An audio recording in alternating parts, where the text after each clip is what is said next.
know where the treats at. Is this the passing of the torch, right? Is this what this signifies? It comes down to that front office and what they feel is most important. The champ is here. We've touched down from a higher plane. Why you made it here? We always look forward to that week because it was always intense. You know that we ain't coming back. We about to. The man, the myth, the legend, Dante Hall. My favorite player growing up was Dante Hall. I love you guys in the show, but Dante was my guy. Get to dashing because you done on the warfield. Hey there, Marcus Dash here from Chief Concerns. Just want to comment and say BetOnline is your #1 source for all your sports betting needs. Get the latest odds, lines, and matchup reports for football, baseball, boxing, golf, and much more. BetOnline continues to be the fastest and easiest way to place your wagers, including live betting and your favorite casino and card games available to play right from your phone. Head to the website or use your mobile device to sign up today and get in on the action. Remember to use promo code BELIEVE, BLEAV, for your 50% welcome bonus on your first deposit. BetOnline, where the game starts. Hey guys, welcome to another episode of Chief Concerns. I'm Marcus Dash here with legendary Chiefs tight end Jason Dunn, back from Kansas City. He's got his new baseball cap there, Chief Concerns cap. I love that. JD, you were there to see Dante get put in the Ring of Honor finally. We talked about it a little bit on our Monday grade show, but how was Kansas City? How was Dante? How was some of the old heads?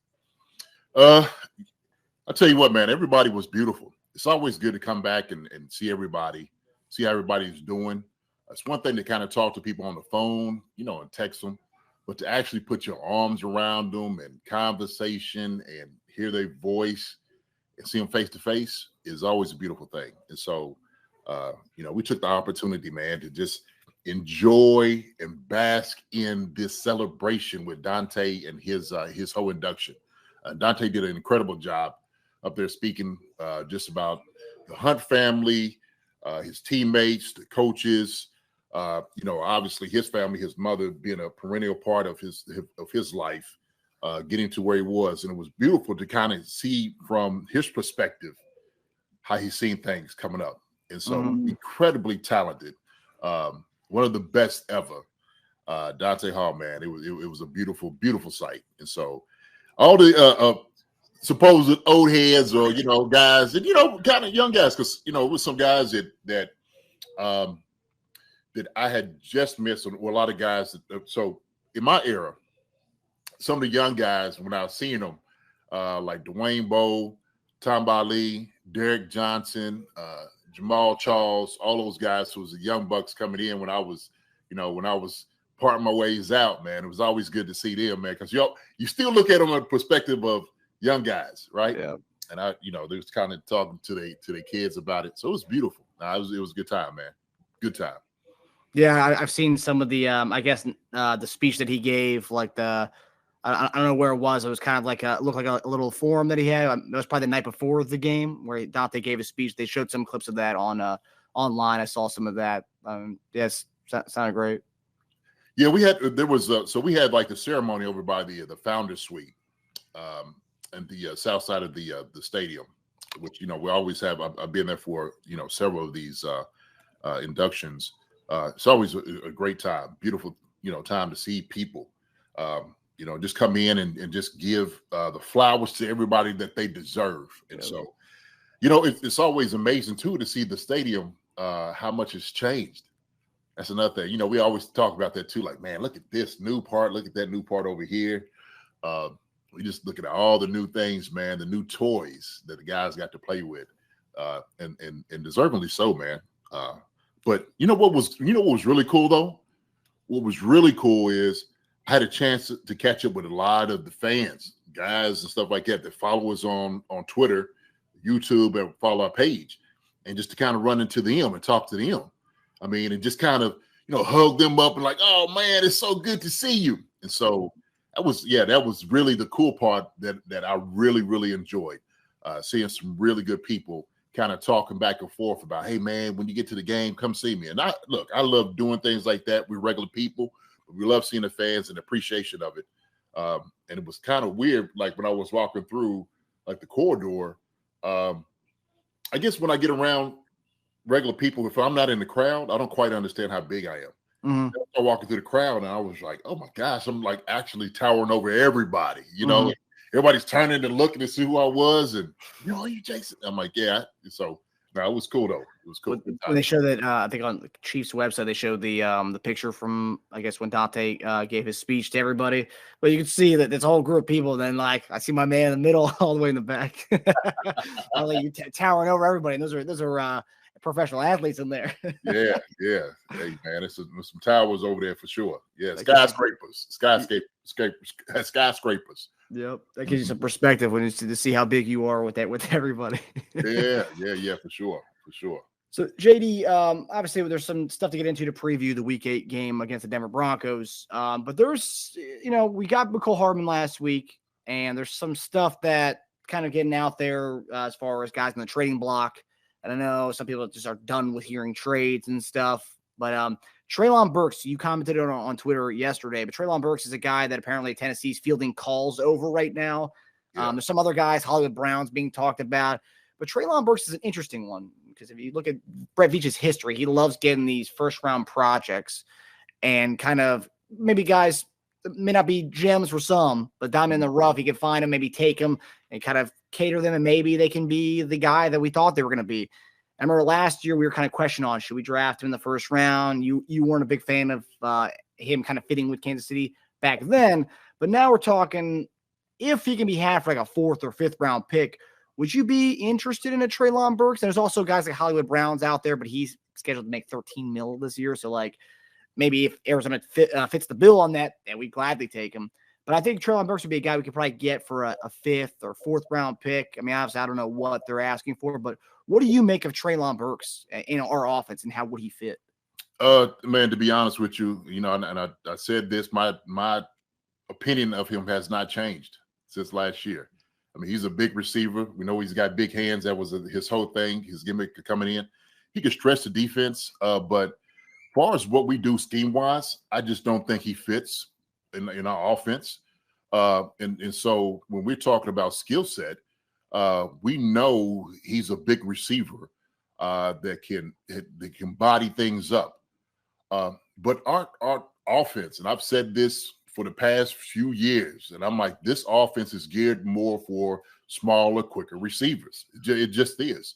And so you got to find yourself getting open in zone. You got to find yourself getting open in man. We're not going to throw the big, the jump ball up to a big receiver. We just don't have that. And so when you start looking over the years, we don't see a guy who's 6'3", kind of doing those things here with the Chiefs, 6'4", other than unless your name is Travis Kelce.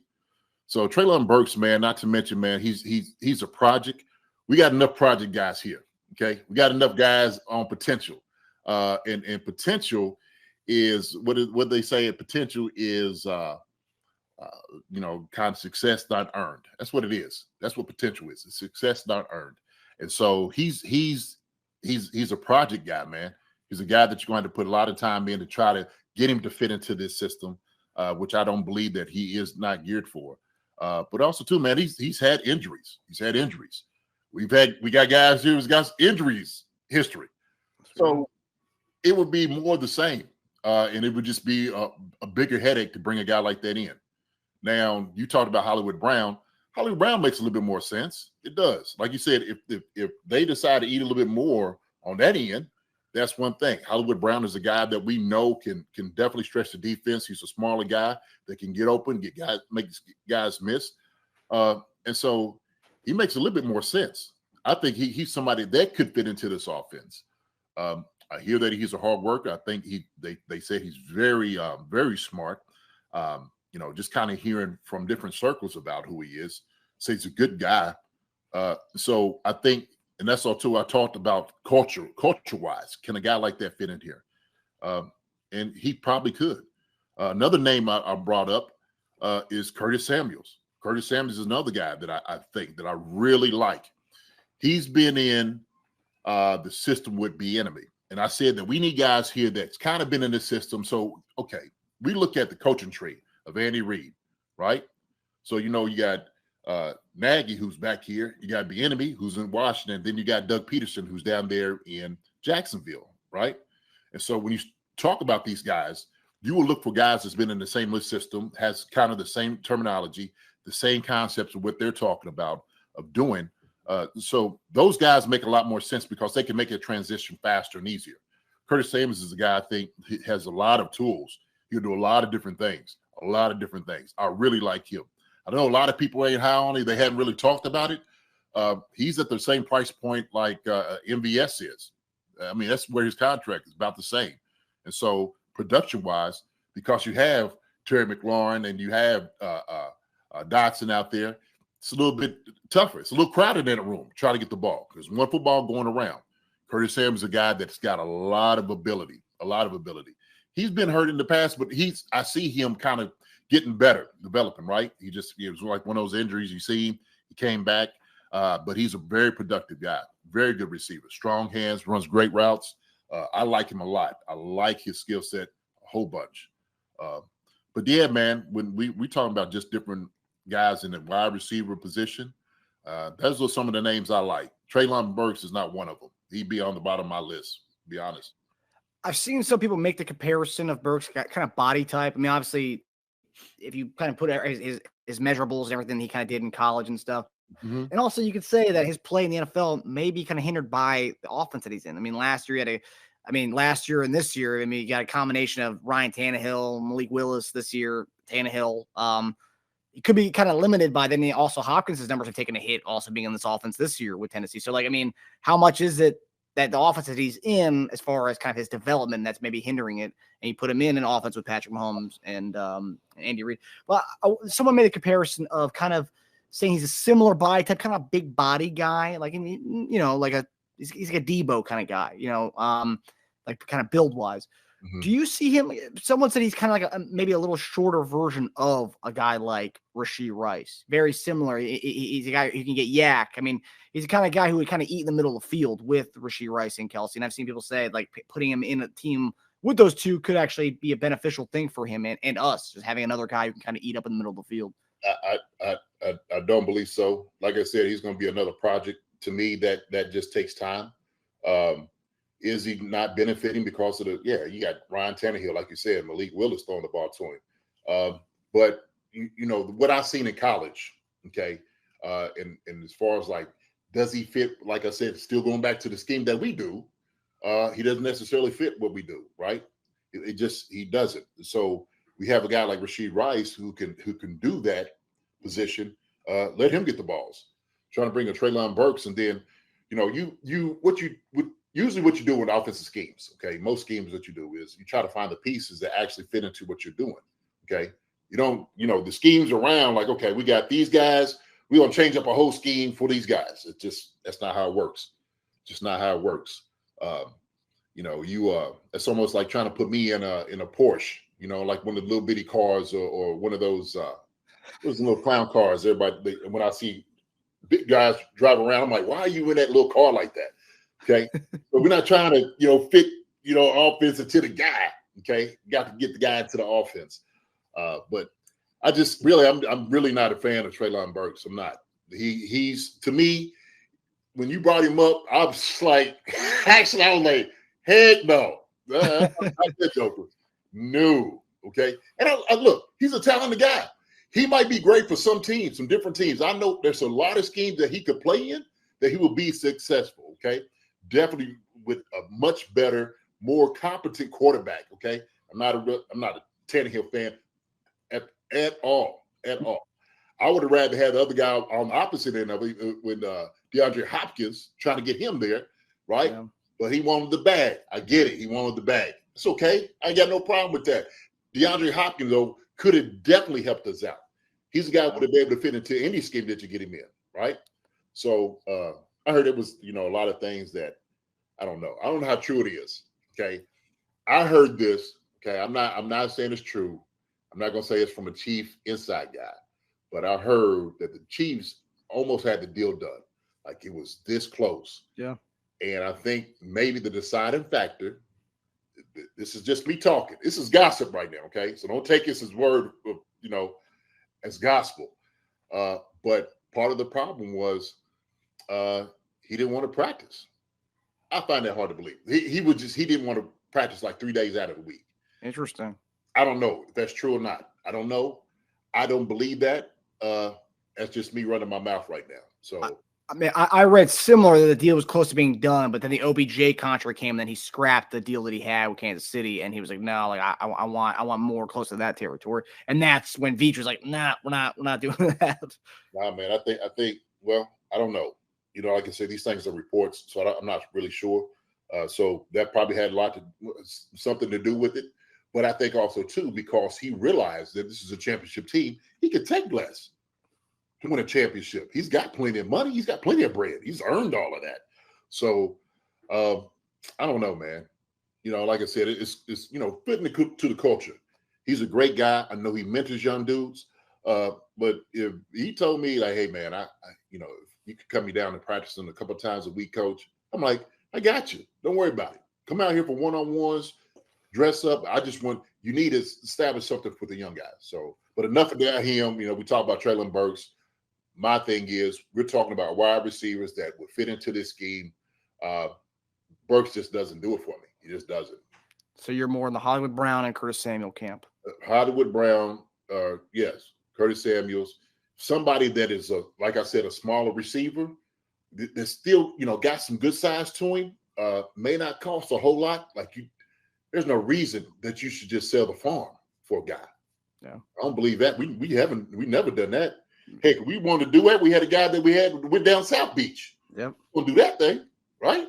So, yeah, I don't believe that.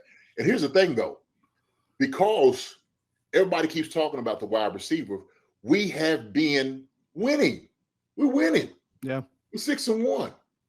When you start looking at the points and what they've been scoring and what they've been doing, you just got to give these guys time to put these things together, right? That's the camp I'm in. I think McCole Hardman was the key for us. I said that. I said we needed a guy that we're familiar with, that can make moves, who can do all the things we asked him to do, and he fits that bill. Somebody that we know. McCole Hardman, to me, opens up this offense the way that we needed to. Like, Pat just needed another guy he needed to trust, okay, that other guys can learn a lot from. So it's one thing that you have, and I've said this, it's one thing to have a receiver that is a veteran. It's another thing for a guy to be in the system for a long time. Somebody that Pat could talk to the guys, receivers, they may still not get it. Now they talk to McCole Hardman. McCole was like, listen, this is what he's talking about. When we talk about running this route, you got to settle in this area right here, okay? That's what Pat's looking for. So it's different than actually having a guy in the room. So McCole Hardman's been in this system 5 years, and he's just like, this is how everything works. This is what we're doing right here, right? Yeah. And so to me, that gives you a wealth of knowledge, ingenuity, as far as like changing things up, being creative when you're out there running. So now you got a guy who understands the offense like Kelsey, right? Remember I told you this is a whole simulation of having, this PhD in football, what Kelsey has, and then you're dealing with guys who's just getting in college trying to figure out what class to go to. So now you got a guy who's been here, right? Who's been taking the classes, understands where to go, where all the classes are, what each professor is asking for you to do, okay? And he's helping them in that transition. So I know we keep going back talking about the number one wide receiver. Our offense is an offense that can make adjustments with the guys that we have. We have that. We got the number one quarterback, number one tight end, and we got some very capable wide receivers. When I look at it, McCole Hardman, Kadarius Toney, okay, Sky Moore, the young buck Rashid Rice, okay, and MVS showed up last game. We can start get that production out of those 5 guys. I'm cool with it. I'm absolutely cool with it, and I can see where this wide receiver core can go. And I believe toward the end of the season, somewhere around week 12 to 14 or 15, we're going to see these guys come to fruition of being a much different group of guys than what we see right now. Yeah. It's almost like the same growth that we see in the maturity we watched the DBs grow last year, right? And all the woes. Why are we putting them out there? Oh my gosh, he's getting burned. What is Spags doing? Well, he's helping these young guys grow. That's what he's doing. He's getting these guys prepared. And the only way you're going to be able to get prepared is putting these guys in the fire. That's the only way you do it, right?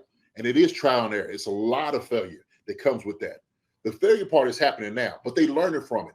That's what you do with a brilliant coach and brilliant players is you learn how to work and learn from failure. That's how it goes, man. It's football. Yeah. No, and I agree. I mean, I know the receiver thing is a big hot topic still because people still want a wide receiver one. And I think that we're going to hear about this stuff every off season, every year during the trade deadline.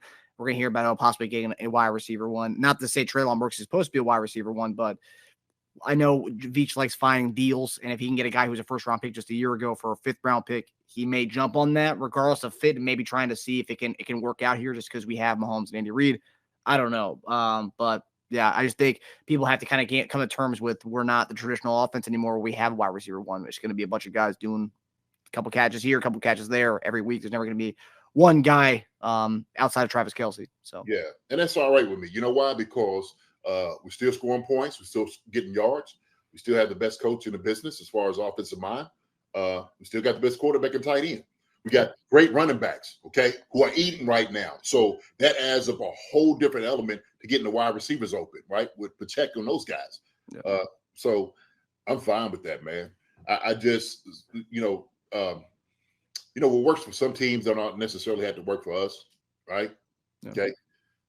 And so I'm cool with that. I'm cool with that. I think a lot of the fans are too, man. Like when Nicole Hardman ran that punt back, like the elation going through the stadium, like being there, seeing it and hearing it. And I was just, every time he said his name on the loudspeaker, I'm like, oh man, this is beautiful. Welcome back. The kid is home. The kid is home. And it seemed right, and it is right. I love it. I love it. Hey Chiefs fans, ready to turn heads and cheer on your team? Spoken Forest has got you covered with the trendiest Kansas City Chiefs apparel. Step out in style with our Chiefs-inspired hoodies and tees, like this That's Who hoodie. Perfect for game days, tailgates, or just hanging out with friends. Imagine watching the game with your buddies, all rocking our awesome Chiefs gear. It's not just clothing, it's a statement, a celebration of your love for the game. Ladies, add a pop of color to your wardrobe with our Zeus tee. Perfect for showing your support while staying stylish. Because being a fan has never looked this good. Gentlemen, channel your inner champ with our Stone Cold Jones hoodie, whether you're at the stadium or out on the town. This hoodie screams Chiefs pride and confidence. So why wait? Embrace your passion, wear it on your sleeve, or in this case, your chest. Visit SpokenForest.com and gear up for victory. Because when you look good, you feel good. Go Chiefs. Yeah. So JD, that kind of leads into our talking about the offense to continue to talk about. So this past week, the red zone offense looked like it was fine. But we're facing the Broncos this week, week 8. And last time we played them, the story of the game was not being able to finish in the red zone, which has kind of been the story of the year outside of last year or last week. So Chiefs are at a 57.14%, down from 71.08% in the red zone from 2022. So we're down about 14 percentage points from just a year ago. And I've also read that across the league, you're seeing that from a lot of the teams that were top 10 in red zone percentage last year have gone down. But we are amongst one of the top ones, going down 14% in the red zone as far as success rate. But my question to you is, so we were pretty successful in the red zone this past weekend against the Chargers. I think we were like 3 of 4 or 3 of I think we were 3 of 4 on Sunday. But what did you see us do in the red zone against the Chargers that you like to see us continue against the Denver Broncos to kind of right the wrongs that you've seen so far this season? What did you see this past week that you kind of saw in the red zone? One thing that really stood out to me, I'm going to let you kind of answer this question, but I didn't see any gimmicky plays, JD. I just saw us playing football. Yeah, I mean, that I think it was a lot more the selection of the plays that were being run. I think they were very strategic. I think, some of the calls were brilliant. And one of the things I said you had to do is you got to run the football. So when you get down to the red zone, this is why defenses love it, is because now you're confined to an area, right? They don't have to cover the entire field. So now we get down in the box, 10, 15 yards, it actually go to the defense, right? Because now all of a sudden, everything gets tighter. And so what you have to do is you got to make sure the defense covers every blade of grass on the field in the red zone. That's what you have to do as an offense. And so what I seen was it was a lot of that motion. It was a lot of that deception. It was a lot of those things like, oh, here we're going to do this, but we're doing something else, right? A lot of window dressing. That's what you do with defenses. So you try to play with eyes. You try to play with scheme. You try to play with matchups. And so we exploited that. Andy and Matt Nagy did a great job making the calls. That's the difference I saw. Not to mention the whole added piece from McCole Hardman, right? I'm going to just tell you what a whole week does with a guy that adds to your entire arsenal, okay? Because now all of a sudden it changes things, right? It changes things. Heck, we had our guy, man, the unfortunate for him going through what he's going through right there at this moment. I don't know.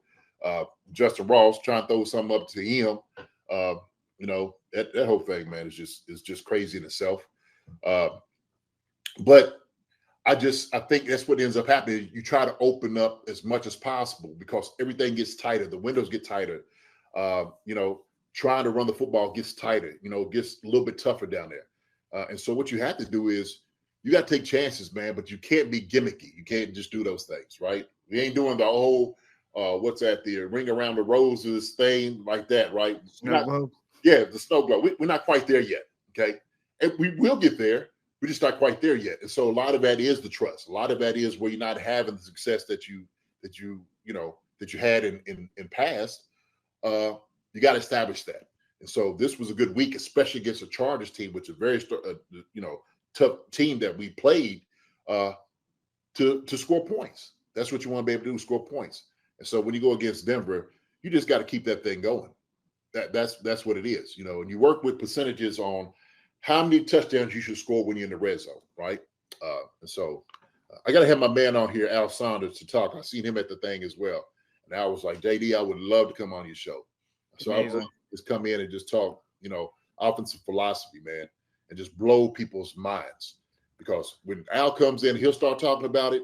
When I'm telling you the professor is in, you got to hear him talk and speak about offenses and what it all entails. A successful offense. We had it for years in Kansas City, man. We was leading the league. It was all out. So. Yeah, I'd love personally. I mean, obviously, I'd love to talk to Al Saunders. You know what? Maybe get some insight on what he thinks about my 5-on-5 flag football plays, JD. I'm sure he'd cook something up for me. I'm sure he'll have the 20 plays for you. Then with the 5-minute conversation, you'll have 20 plays, easy. JD, we talk about rhythm, especially for running backs, right? Like we said, like the beginning of the year, like we need to get Pacheco going. Running backs need more than 8 carries. They need more than 9 carries, kind of get a rhythm going. Mm-hmm. And we talk about rhythm, and we talk about gimmicky plays. And we see some teams where they bring in, like, for example, like New Orleans Saints, where they bring in like Taysom Hill to come in and like do a play here or two when the offense is kind of humming. Then all of a sudden you just put Taysom Hill in there. It just kind of kills the whole like vibe. Yeah. Is that kind of same thing that happens like when we talk about getting a rhythm for the running backs? The same thing that kind of happens for offenses when like Mahomes is we're kind of humming and all of a sudden Tony's back there taking a direct snap. Does that kind of kill, like, obviously it kills drives. It can be a drive killer, but like does this kind of kill the whole rhythm of an offense? It will if it's not successful. Yeah. So the thing is, you want to be a drive killer, all right, do something silly, okay, that gets everybody down. And I'm telling you, you know who to be the first one to tell you about yourself in that huddle coming to the sideline? The lineman. The lineman, like, what the heck are we doing? What are we doing? Right? Those guys, they don't mince words. They go straight up and they tell you exactly how they feel. They feel like it's a terrible call, they'll let you know. And they'll get on the sideline and they'll yell it out to the coaches. What the hell are we doing? Right? Because they love running the football. And you start doing these little gimmicky things, and it's got to be successful. And you just running it, you got to keep the ball in the hands of the playmaker, right? The main guy is Patrick Mahomes. I want him touching the ball every single offensive snap. Every single offensive snap. I do. So that's just it. That's me, right? That's why we pay him the big bucks. Yeah. That's why he's the face of the NFL. That's why he's the guy. That's why he's the the Grim Reaper. Okay, PM15. Okay, Optimus PM. Okay, like Prime. So that's the reason, man. You want the ball in the guy that can make the plays. But I'm look, we understand these guys are very creative. We know that. But if these plays don't work, man, it absolutely just blows what an offense is trying to do. And Pacheco has warranted getting more carries, trying to get into the rhythm. This last game was a little tough because he wasn't really getting a whole lot of yards. And so I know it gets a little frustrating. And so offense is like, well, we can't keep beating a dead horse if it's not working, right? Yeah. You try to force some things, but sometimes forcing those things doesn't necessarily work. But even just the threat of like, we're going to run the football does something to the defense, which worked. Yeah. I mean, like it was one of the worst games as far as yards per carry for Pacheco. And I know some people were upset where the amount of carries and touches but the amount of snaps that CH got in that game is just trying to provide different looks if something's not going. Sometimes you got to do that, man. You know, but we got McKinnon too. Let that joker touch the ball, right? Yeah. Mm-hmm. Got a lot of juice. Yes, sir. Okay, so our next topic, we're going to go to the other side of the ball here, is Charles in charge. We're going to talk about our guy, Charles Omenihu, who everyone was waiting for him to come and do his thing, and he looked great. The Chiefs recorded their season-high sacks in a game so far this year with 5 against the Chargers. We had 4 against Denver, so now we have 5 in that game this weekend. And honestly, you could say, no surprise that it was Charles Omenihu's first game back. We're kind of, first game within the red and gold that we get 5 sacks. But just talk about Charles Omenihu a little bit. Charles Omenihu against the Chargers, 19 pass rush snaps, 4 pressures, 1 sack, 1 pass deflection, which resulted in an interception, and a 22.2% win rate against opposing blockers. JD, what did you make of the juice Charles Omenihu provided to that already stout defensive front? Man, you said he had only 19 snaps? 19 pass rush snaps. Pass rush snaps. Man, he provides a lot of energy. You talking about juice? He levels us up on the defensive line significantly. And like I said, I was talking about it before on Monday, that you can see his athletic ability, his strength, his body lean. Certain guys just stand out to you when you watch him playing on the field. He's one of them. And he looks a lot different than guys that's been out there for us throughout the week. And you could tell he's an added piece. You could tell that he is another one of those arrows in your quiver. You could tell that. You could tell those things. And so, man, I think he's going to do amazing things here. Also, just kind of listening at his Twitter, man, he was so elated to be able to come play, ecstatic to come out there and try to make sacks and make plays and just playing with those guys. So he's the guy that fits into the culture, who wants to do well, okay? Young guys will learn from him, okay?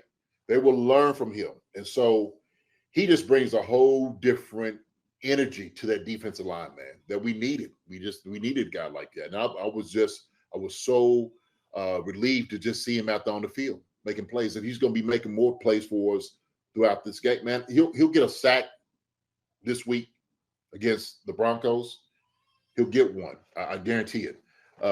So he's on a cloud 9 right now, just to be able to come out and play. Okay. So he's out of the whole confinement of just being for the 6 games. And he's just thanking God and praising for everything that he's get, just the opportunity to be able to do it.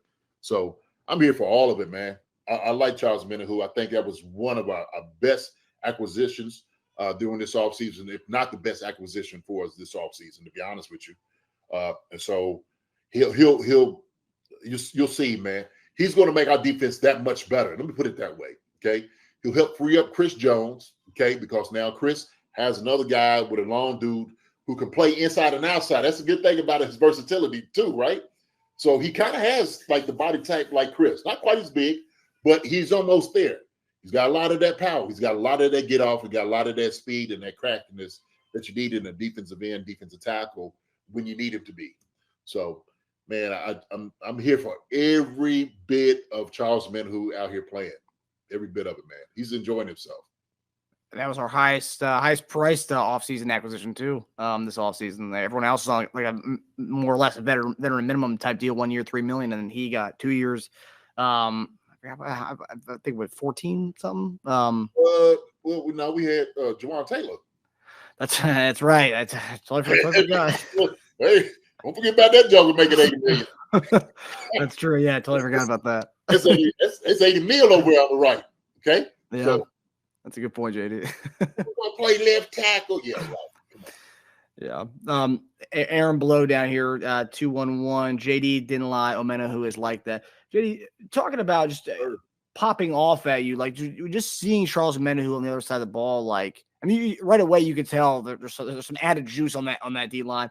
Not that Carl Loft is nothing to scoff at, but Charles Omenihu, you can just tell. I mean, talk about the look. I mean, the look of him. He's just he's a beast. His body type. When you're looking at it, that's what you covered for a defensive end. That's what you look for. And you see it, man. He looks good. That's what we used to, as coaches, man. That joker look good in his pads. Okay, that joker right there is official. And if he's not, he should be. But when you see him out there, his body type looks different from some of the guys we had. That's just what it is. He's a more mature. Maybe Felix will get there maybe one day. Okay. Yeah. He's still growing. He's going to keep doing his thing, getting there, getting right. But without a doubt, Charles Omenihu, when you sit there and you look at him, he is an NFL defensive end through and through. Ain't no question. You ain't got to ask a guy, what do you play? You don't have to ask him that. You be like, oh, I know you're a defensive end for somebody in the NFL. I know you are. Who you play for, right? So, is there anything, I mean, based on, obviously, he had limited snaps, first game back in like 6 weeks. Is there anything you want to see more from him as we continue with the season? And is it out of this world to say he'll finish with maybe more than 6 sacks in regular season? Only needs 5 more to do that. Yeah, he'll do that. I just want him to get out there and go play, man. Go have fun. Spags he's got a new toy to play with. So for Spags, man, this is Christmas for Spags. He's like, I've been waiting for his joker to get back. Thank you. So now he'll be a little bit more creative. You take chances, doing some things, pressures wise and whatnot. Charles Omenihu, he's a guy that can actually, when you do run the zone blitz, he can drop back in coverage. You don't have to worry about him getting lost. Okay, he's athletic enough to do that. There's certain guys you see back here stumbling and like, trying to find himself. Charles he's athletic enough, man. He can, and sleek enough that he can do that and not get lost.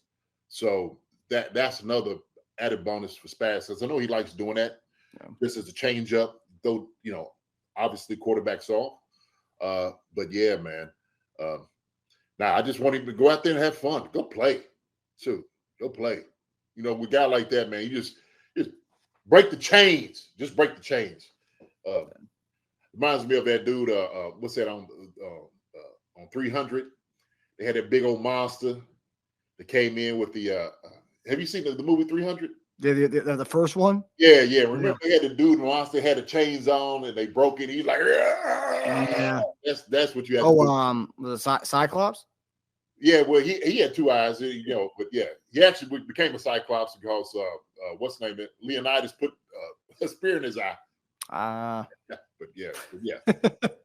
Look at you, the Greek mythology over here, JD. I love it. Okay, so we're going to our final topic. Here's game picks. The Chiefs are traveling to Denver this week, looking to continue the undefeated streak that Patrick Mahomes has against them, and then also a 16 or 17 game win streak going back to the Alex Smith days.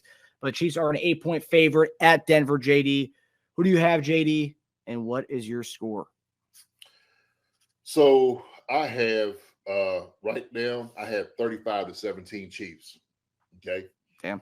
35-17. And I think because of a little bit more confidence in the room, Pat played a brilliant game last week. Brilliant game. Okay. Took his shots when he needed to, was very patient in his decision making. Having another guy that understands what he's trying to do, absolutely revamp this offense. That's how I feel about it. So 35 Burke is easy to me. Okay. We've been looking for a good game to score a lot of points, 35-17. If this is the team that got 70, hung up on them, we can get 35 in Denver. So 35-17 is the score with the Chiefs. And so the defense is still going to, holding everybody under 21 points. Yep. So come on, man. They'll try to make a little last minute charge, doing a couple of things, and but it's just not going to be enough for him, man. We got too much for him. We got too much for the whole entire NFL. I know they was talking about Michael Parsons talking about all these teams that have all of this and have all of that, and I'm like, okay, Micah, I understand you in the NFC. I get that. You named those teams that was in the NFC, but you best believe that Patrick Mahomes, Travis Kelce, and his crew was up against you on the other side, you're going to be sweating some bullets, baby. Mm-hmm. Well, you know why? Because we got 2 tackles that'll run straight at you. This will negate your pass rush ability, okay? But I think maybe he just made a snafu. I think he just made a mistake.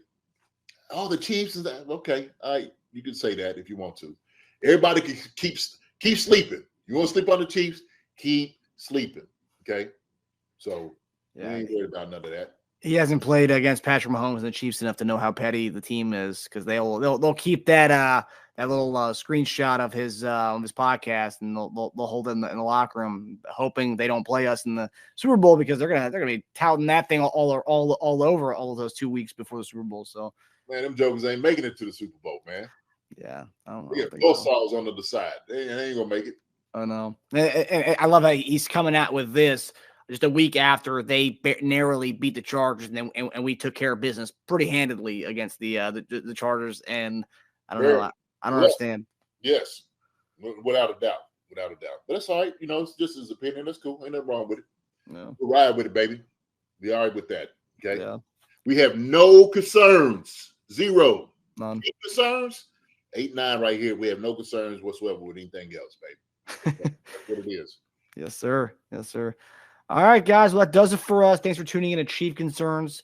We'll see you guys on Friday on our YouTube channel. We'll be doing our betting show, and you guys can come on and see the best picks for our same game parlay. And then, of course, we'll have our post-game show Sunday after the game, and we'll be back here on Monday on the Bleacher Report app, guys. So definitely come in find us on YouTube, Apple Podcasts, Spotify, and anywhere else you can get your podcast. Appreciate everybody coming in, come visiting, man. Keep giving us all your comments. Come talk to us. We love engaging with everybody. So, hey, man, until next time, love you. Love you guys. Marcus, love you, brother. See you, buddy. Love you, man. Hi, everybody. Thanks for watching. Subscribe here to get the latest from the show. Also, be sure to check out the best clips from Chief Concerns. And if you prefer to listen to the show, subscribe and follow us on Apple Podcasts, Spotify, and anywhere else you get your podcasts.